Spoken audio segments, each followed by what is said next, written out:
Hey guys, welcome back to my channel. My name is Mike. You guys are rocking with me on Mike's Intellectual Corner. On today's episode, we are going to be diving back into and actually finishing up our history of Russia. This is the Russian Revolution 1917. Without further ado, we're just going to jump right into it. Let's go.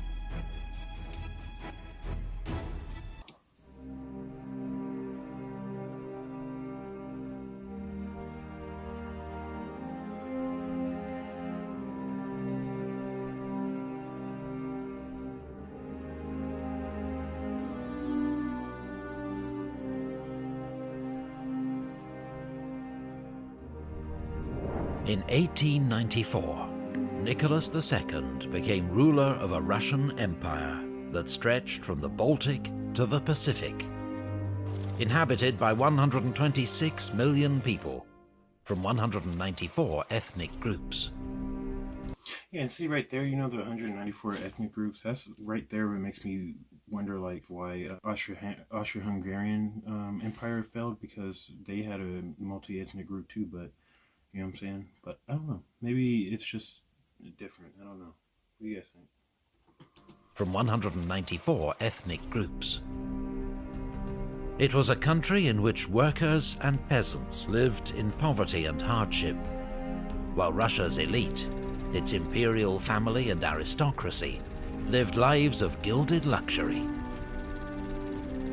There was a long history of struggle in Russia against the injustices of the system.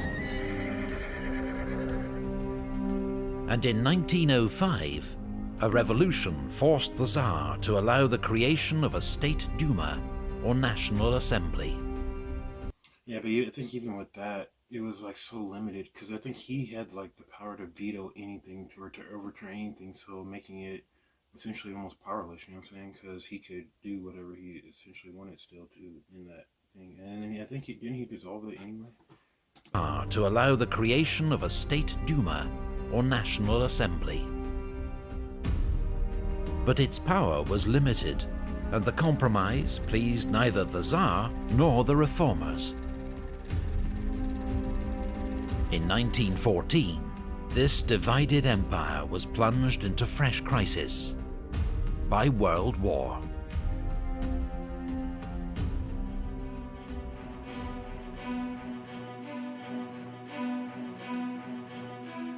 World War I was a disaster for Tsarist Russia. At the front, the country suffered a series of devastating defeats, while at home there were food shortages and economic chaos. The Tsar was held responsible for the crisis. After all, he was now the army's commander-in-chief, and he was standing in the way of government reform. His German-born wife, Empress Alexandra, was even thought to be supporting Germany, while the entire family was said to have fallen under the spell of a Siberian mystic and faith healer, Grigory Rasputin. Yeah, definitely not the best look right now for him or the family, obviously. I mean, her being German obviously doesn't affect anything, because we've had multiple Russian czars have German wives, and it didn't affect anything. And obviously, we even had Catherine the Great, who was a German wife to a Russian czar, and they ousted him because he was essentially crap, and she took over as a German-born queen. So it's just one of those things, though. And obviously everything else with him, you can just tell the country just doesn't like him. So just not a good look, really. Siberian mystic and faith healer, Grigory Rasputin. In December 1916, Rasputin was murdered by Russian aristocrats, possibly with the help of British secret agents, both groups determined to end his influence over the Tsar. But in the eyes of many, the damage had already been done.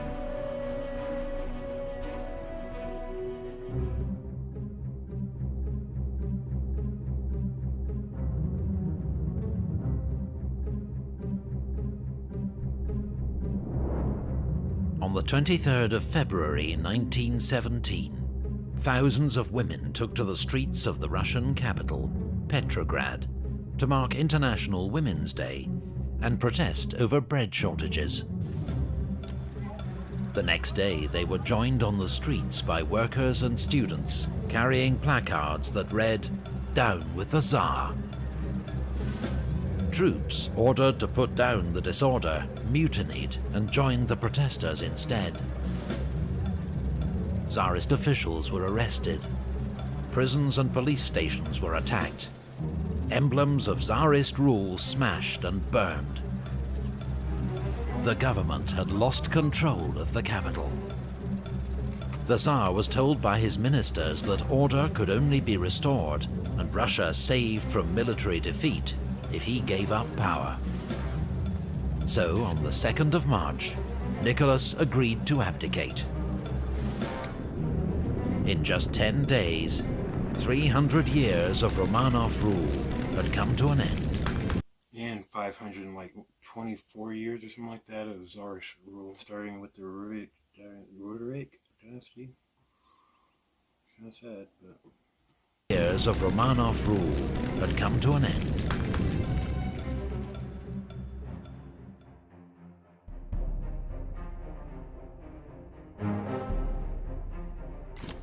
The February Revolution had been remarkably swift and bloodless, and hopes were now high for the creation of a more democratic, more just Russian state.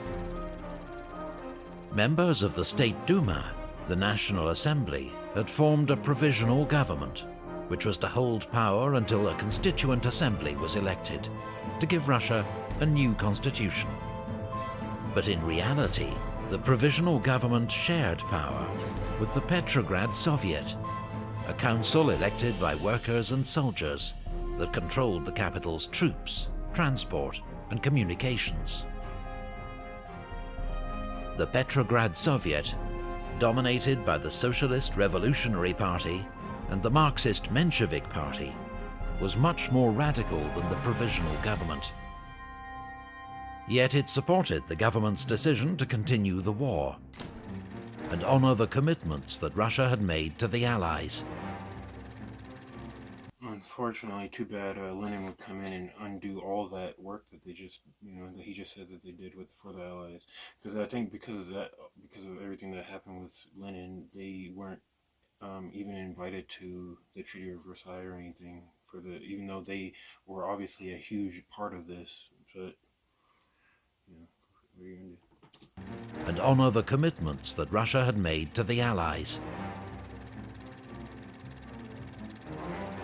It was a fateful decision that ultimately played into the hands of one of the smaller parties, the Bolsheviks.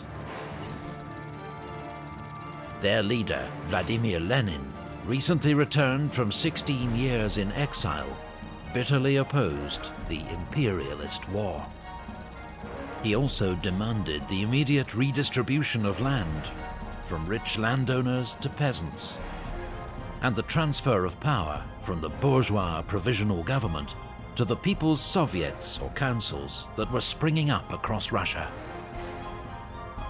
The Bolshevik program was summed up in a simple slogan: bread, peace, and land. And as Russia's economic and military crisis deepened, its appeal to the masses grew and obviously, I'm pretty sure when they mean peace, we were talking about World War I peace, not like we just want peace for the land. Because obviously, we already know Bolsheviks weren't peaceful, and I mean by the fact that we have this freaking video, we know they weren't peaceful. But I'm pretty sure that's what they meant, though, not that just. And as Russia's economic and military crisis deepened, its appeal to the masses grew and grew.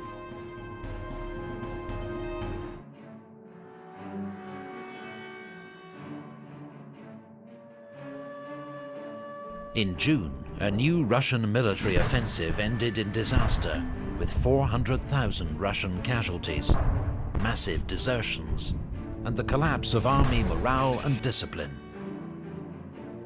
In July, soldiers and sailors in Petrograd mutinied. They were joined in the streets by workers with Bolshevik support. But troops loyal to the provisional government opened fire on the protesters and dispersed the crowds. A police crackdown followed. leading to the arrest of several Bolshevik leaders, including Leon Trotsky. While Lenin, with the help of Joseph Stalin, fled to Finland, traveling with forged papers under the name of Konstantin Ivanov. A socialist and stirring orator named Alexander Kerensky became Russia's new prime minister and was hailed as the man who would save Russia from anarchy.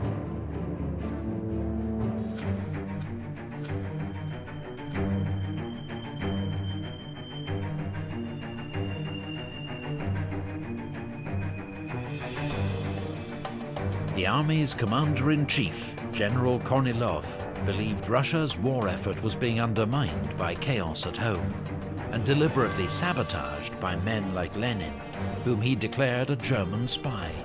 Technically speaking, Lenin kind of was a German spy, just for the fact that Germany was the one who found him and sent him back to Petrograd to start all of this, essentially. Or not to really start, because it was already starting, but to, you know, pretty much spearhead it into what it was, you know what I'm saying, and give it that type of leadership that I guess it needed or something, you know. Deliberately sabotaged by men like Lenin, whom he declared a German spy. So in August, he ordered his men to march on Petrograd to restore order. Bolsheviks played a leading role in the city's defense against this attempted military coup. Their most brilliant organizer, Leon Trotsky, was released from prison and sent armed Bolshevik militias, the Red Guards, to defend key points in the city.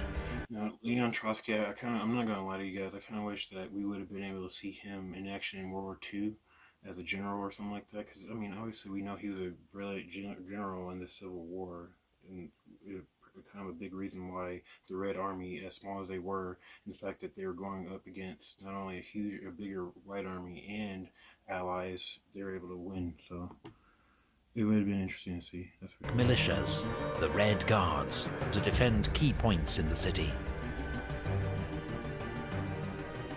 Strikes by railway workers, many of them Bolshevik supporters, prevented Kornilov from moving his men by rail, and his soldiers began to switch sides, or simply go home. The Kornilov affair cast the Bolsheviks as saviors of the revolution. And by the end of September, they'd gained a majority in the Petrograd Soviet. In October, Lenin decided the time had come. He secretly returned from Finland to Petrograd and began preparing to seize power.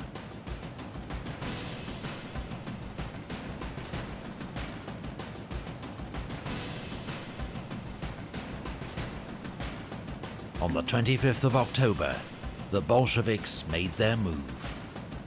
Red Guards and loyal troops seized key points around the capital, and that night they stormed the provisional government's headquarters at the Winter Palace, an event later immortalized by Bolshevik propaganda and the great Soviet filmmaker Sergei Eisenstein.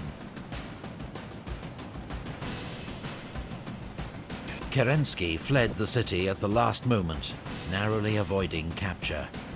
And the next day, at the Second All-Russian Congress of Soviets, Lenin announced the overthrow of the provisional government.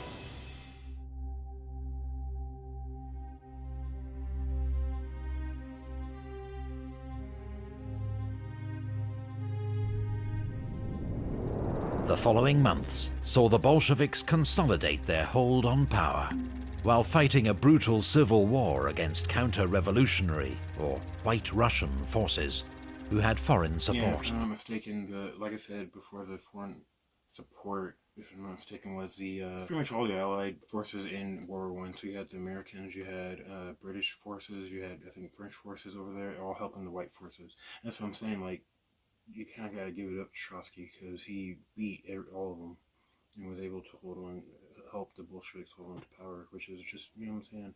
Not that I'm a communist or anything like that, but it is very impressive, you know what I'm saying? Revolutionary, or White Russian, forces who had foreign support.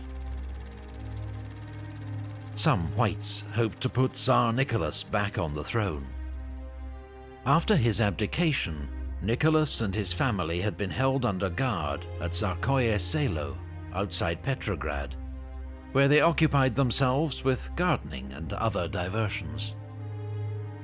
In summer 1917, the family was sent to Tobolsk in Siberia, where they lived under house arrest in the governor's mansion. The following spring, the Bolsheviks had the family moved to Yekaterinburg. In July 1918, as white forces approached the city, Bolshevik soldiers gathered the whole family in a cellar. The Tsar, his wife, their son Alexei, their 4 daughters, Olga, Tatiana, Maria, and Anastasia, as well as 4 servants, and executed them all. If I'm not mistaken, too, there was a big mystery around Anastasia too, because I think there for a while, there's something like they couldn't find her body or something like that with the rest of her family, and so they were thinking that she escaped or something like that, or somebody helped her escape. But then it turned out like they went back and then they exhumed all of them, and they actually found all of the bodies that he just pretty much said, and they put that to rest. But I think they didn't do that until like the 90s or 80s or something like that. So it was going on for quite a while, if I'm not mistaken. Asia, as well as 4 servants, and executed them all. Russia's Civil War was one of the 20th century's most devastating events. An estimated 2 million soldiers lost their lives, while a typhus epidemic and famine claimed the lives of a further 9 million civilians.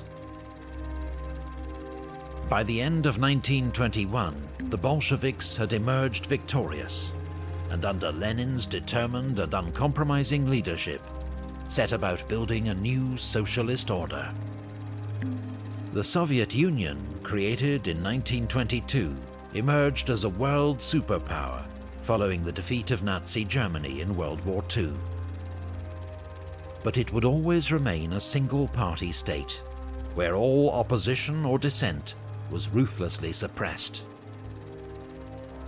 Those brief hopes for Russian democracy that flowered amid the euphoria of the February Revolution were extinguished by the Bolshevik October Revolution and put beyond reach for decades to come.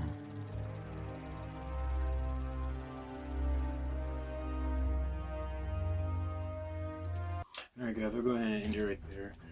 So yeah, that really just thinking about Russia in the 20th century just kind of really makes you think, like, where would they be if they didn't have to deal with every single essentially major event in the 20th century, and they lost literally millions in each event. You know what I'm saying? Like, that's ridiculous. You know how many people would be here? Like, then again, you know what I mean, obviously our freaking world population would probably be like way way surpassed, but at the same time, who knows what we could have been missing out on, all the technology advancements, all that stuff. But in any case, thank you guys again for joining me on another episode of Mike's Intellectual Corner. I'll see you guys on another one. Don't forget to like, comment, and subscribe. I'll see you guys when I see you. I'm out. Peace.